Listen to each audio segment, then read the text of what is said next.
The graduation invitation trembled in my hand as my father's words crashed over me like ice water. "Take the bus to your graduation," Dad said without looking up from his phone.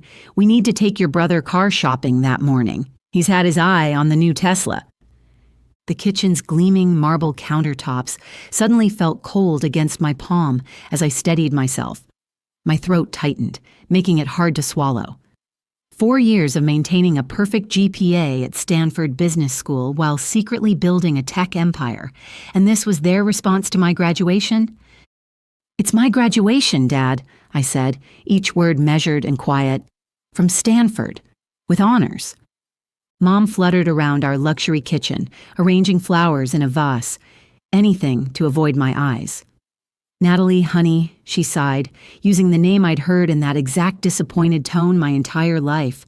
"You know how important this is for Benjamin. He just made junior partner at his law firm. He needs to make the right impression." Right impression. The words echoed in my mind like a slap. The carefully crafted invitation, the one I'd personally selected to appeal to my status-conscious parents, slipped from my fingers onto the counter. "My name is Natalie. I'm 24 and a secret tech CEO. This is the story of how I turned invisibility into my greatest power." For as long as I could remember, Benjamin had been their golden child. My brother, with his law degree and designer suits, was their pride and joy, while I was the disappointment who'd turned down a stable law career to study business and technology. They'd never bothered to ask what I actually did with my time, never questioned how I paid for my apartment in Palo Alto or funded my little tech projects, as they called them. The kitchen suddenly felt smaller, the walls closing in with every shallow breath I took. Dad's attention remained fixed on his phone, probably texting Benjamin about what color Tesla would best complement his law firm's parking lot. "The bus route goes right to campus," Dad added, finally glancing up with that dismissive look I knew too well. "Besides, it's not like you have anyone special coming to watch. No boyfriend, no big career plans." If only they knew. The irony burned in my chest as I thought about the notifications currently lighting up my silenced phone. Updates from my executive team, messages from my board about our latest acquisition, alerts about my crypto holdings that had jumped another billion after my latest blockchain platform went viral in Asia. "Fine," I said, turning to leave. "Enjoy the Tesla showroom." Back in my apartment, I closed the door and finally let the mask fall. My hands shook as I pulled out my phone, which immediately lit up with a notification. "Miss Walker, the board meeting for Walker Tech is scheduled for tomorrow at 9 a.m. Also, Forbes wants to confirm the photo shoot for their 30 Under 30 cover." I smiled tightly, remembering Dad's comment about no career plans. If he'd ever bothered to look beyond his precious Benjamin, he might have noticed that his 24-year-old daughter had built a $13.8 billion tech empire right under his nose. I'd started with a revolutionary algorithm I developed during my freshman year, and with Grammy's initial investment of her retirement savings, sworn to secrecy after I showed her the technology's potential, I'd launched my first company at 20. The next morning, I woke to news alerts about Walker Tech's latest innovation, a revolutionary quantum computing breakthrough that had our stocks soaring. My phone lit up with a text from Benjamin. "Hey, sis, getting my new Tesla today. Dad's going all out. Model S Plaid. Maybe you can get a ride sometime." I glanced out my window at my garage where my limited edition Bugatti sat next to my own Tesla, one I'd bought directly from Elon Musk during a private meeting last month. But of course, my family didn't know about that either. I'd always been careful to drive my modest Honda when visiting them, part of maintaining the persona they expected. 3 days before graduation, Mom called. "Honey, about graduation." Her voice had that familiar apologetic tone that always preceded disappointment. "We might be a little late. Benjamin's Tesla needs some custom modifications, and the appointment is that morning." My knuckles whitened around the phone. "Don't worry about it," I cut her off, my voice steady despite the familiar ache in my chest. "I'm sure the bus will get me there on time." What they didn't know was that I'd arranged something special for graduation day, something that would finally force them to see me, really see me, for the first time. I'd been working with Stanford's dean for weeks after he discovered my identity when a board member mentioned my substantial donation to the university. The morning of graduation, I dressed carefully in a custom Chanel suit under my graduation robe. My phone buzzed with congratulations from tech CEOs and world leaders, people who actually knew who I was. As I prepared to leave, my assistant called. "Miss Walker, everything is set for today. The dean has the announcement ready, and the Wall Street Journal is running the story right after the ceremony." "Perfect," I smiled, grabbing my keys to the Bugatti, not the bus. "And you've arranged for the cars to be waiting after the ceremony?" My assistant confirmed that my driver would bring both luxury cars to the campus after I texted the signal. Time to show my family exactly what their disappointment had been up to. I arrived at Stanford's campus early, watching as families streamed in. Right on schedule, I saw my parents and Benjamin pull up in his new Tesla, all of them looking proud and polished. They didn't even notice me walking past them toward the graduates' gathering area. The ceremony began, and I sat quietly, waiting for the moment I'd planned. The dean approached the podium, clearing his throat for what would be the most important announcement of the day. My phone buzzed one last time, a text from Benjamin. "Nice of you to actually show up. Too bad you had to take the bus." I smiled, tucking my phone away. In about 10 minutes, that Tesla wouldn't seem quite so impressive anymore. The graduation ceremony proceeded with its usual pomp and circumstance. From my seat, I could see my family in the audience. Dad checking his phone, Mom admiring Benjamin's new Tesla key fob, and Benjamin himself taking selfies with his car visible in the background. Then came the moment I'd been waiting for. "Before we begin conferring degrees," the dean announced, his voice carrying across the packed auditorium, "we have a special recognition to make. Stanford Business School has a long history of exceptional graduates, but today we celebrate someone truly extraordinary." I felt my heart racing as he continued, my pulse pounding in my ears so loudly I almost missed his next words. "Among us sits the youngest self-made billionaire in tech history. At just 24, she has revolutionized quantum computing, blockchain technology, and artificial intelligence. Her companies employ over 20,000 people worldwide, and her innovations have changed the very fabric of modern technology." Murmurs rippled through the crowd. I could see my father finally looking up from his phone, his brow furrowed in confusion.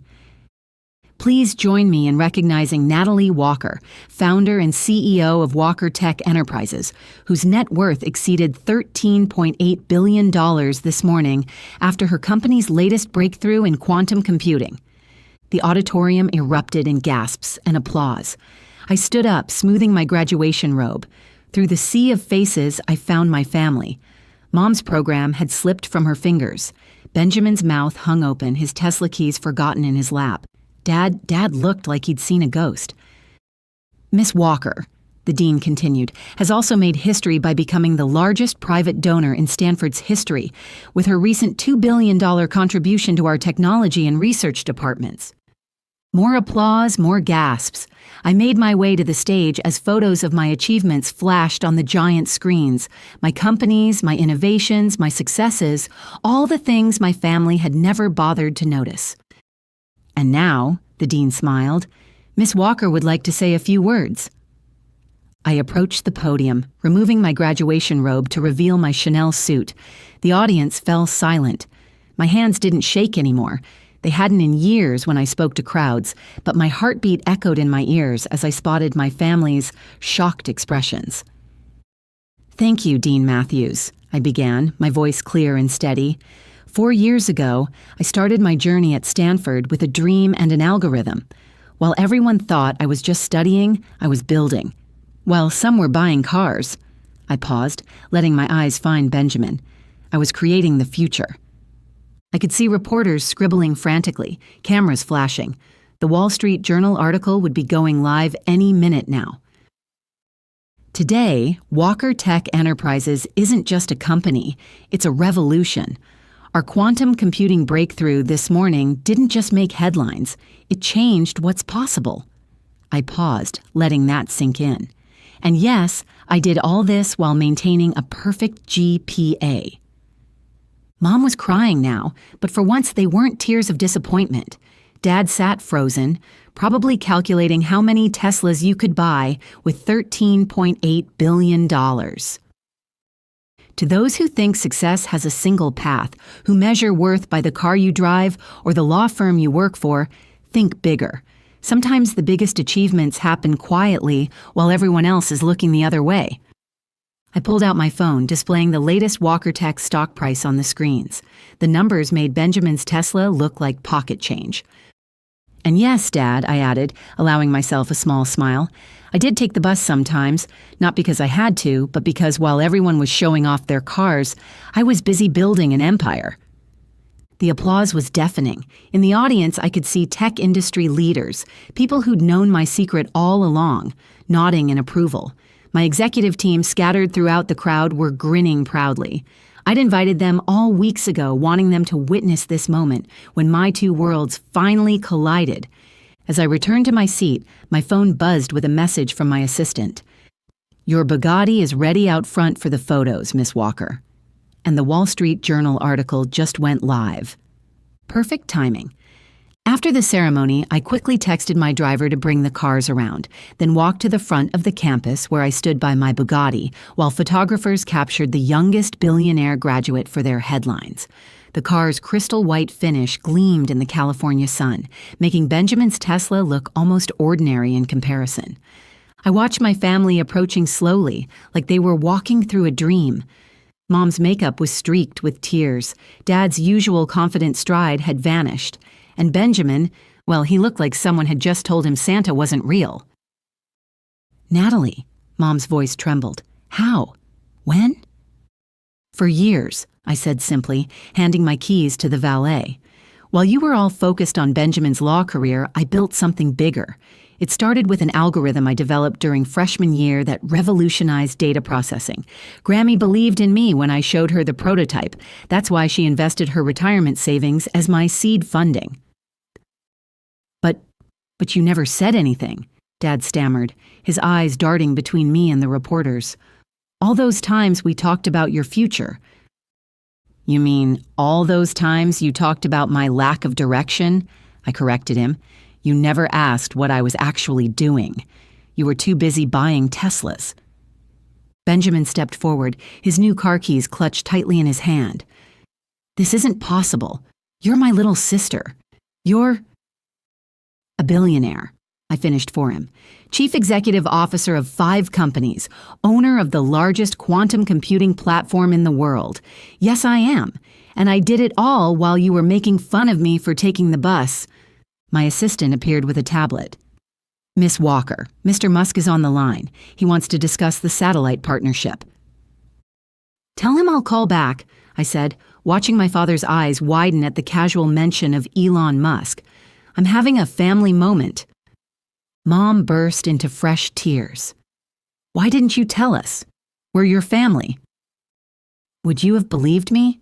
I asked quietly. "When I tried to tell you about my first company, you told me to focus on finding a husband. When I mentioned my tech projects, Dad suggested I get a real job like Benjamin." My phone buzzed. Another stock alert. Walker Tech had jumped another 12% since the graduation announcement. "I wanted to prove something," I continued, "not just to you, but to everyone who thinks success only looks one way. While you were all focused on appearances, I was focused on innovation." Dad stepped forward, his voice uncharacteristically humble. "Natalie, we were wrong." "I know," I smiled, "but that's not why I did this. I did it because I saw a future nobody else could see. The fact that it finally made you notice me, that's just a bonus." Benjamin was still staring at my Bugatti. "All those times I offered you rides." "I had a driver," I shrugged, "and this car, and that one." I pointed to the McLaren parked nearby, "and a few others, but watching you all think I couldn't afford basic transportation, that was educational." A group of tech executives approached, waiting to speak with me. The Wall Street Journal article had gone viral, and my phone wouldn't stop buzzing with congratulations and partnership offers. "I have meetings," I told my family, "but let's have dinner tonight. I'll send my jet to pick up Grammy from her retirement community in Florida. She's known about this all along. She was my first investor." "Grammy knew?" Mom gasped. "Of course she did. She actually asked what I was doing with my life instead of telling me what I should be doing." As I turned to leave, Dad caught my arm. "We were so wrong about you, so focused on the wrong things." "Yes, you were," I agreed. "But here's the thing about success, Dad. It doesn't need anyone's permission or approval. It just needs vision and determination." I handed him a business card, sleek black with just my name and CEO, Walker Tech Enterprises, in silver. "Tonight, 7 p.m. at my penthouse. The driver knows the way." "And Benjamin," I called over my shoulder, "you might want to park that Tesla around back. The security team needs the front spaces for the Forbes photo shoot." As I walked away, surrounded by executives and reporters, I heard Benjamin mutter, "I can't believe my little sister is a billionaire." I smiled, remembering all the times they dismissed me, underestimated me, ignored my potential. Sometimes the best revenge isn't proving people wrong. It's becoming so incredibly right that they can never see you the same way again. That evening, as my family sat in my penthouse, still processing the day's revelations, I raised my glass in a toast to taking the bus and building an empire while everyone else was showing off their cars. The view of Stanford from my windows was spectacular, but the view of my family's changed perspective, that was priceless. Before you go, here's a quick bonus for sticking around. If you love learning and growing like I do, you need to try audiobooks. I've got an exclusive deal with Audible. Your first month is completely free. That's access to over 500,000 titles. Zero cost to you. All the details are waiting in the description. Don't miss this one.